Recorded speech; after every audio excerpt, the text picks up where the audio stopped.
I'm back with another one. Today's video is going to be on fur handling, belly boards. Why use them and what are they for? And what are they? Okay, we're going to talk about what are they, how do they work, and why use them, okay? So for a small belly board like a muskrat board, you got your board, then you got your belly board. A belly board is simply a wedged board, you see, like that. Or, as I use sometimes, on the bigger animals, 3/8 inch wooden dowel or 5/8 inch wooden dowel from the craft store. These are 48 inches long. They work fantastic. That's what they are, right? How do they work? Well, when you put a fur on a skinny or a board that you tack them out on, you slide them on here, you get it tacked out. What a belly board does is you slide the belly board up into the fur, right, like that, all the way up to the top. And when the animal shrinks to the board, the belly board leaves a gap here, allowing the animal not to shrink so tight to the board that you cannot get the animal off, right? So what happens is when animals dry after 2-3 days or however long in your area, you know, usually to touch it's hard, you slowly slide this belly board out, and therefore the animal loosens up enough to get the animal off the off the board, drying board. So that's what a belly board does and how you use what you use it for, right? And personally, there's a squared off side and there's a little bit of a rounded side. I like the rounded side out, the square side towards the board, when I use actual specific belly boards I can buy at the store from Muskrat. So it's for Muskrat, it fits the board.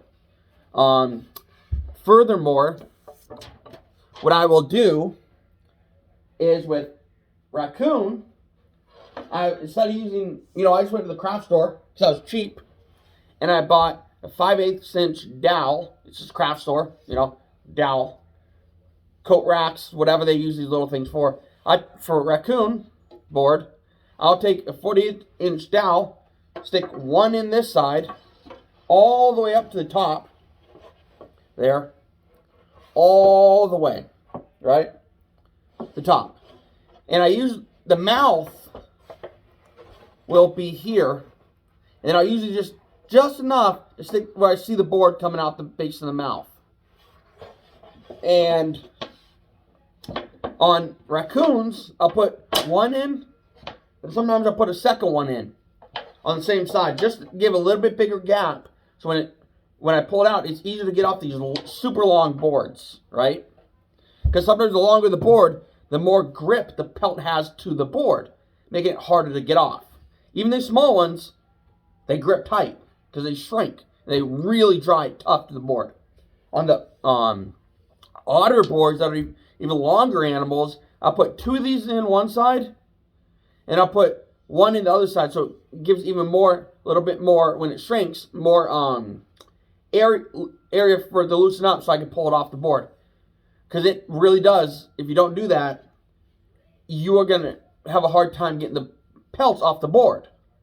For example, last year, I put a rat on the board, got it on there, dried, forgot the belly board. Tried to get it off, I ended up ripping the rat in half because the rat was so tight to this board.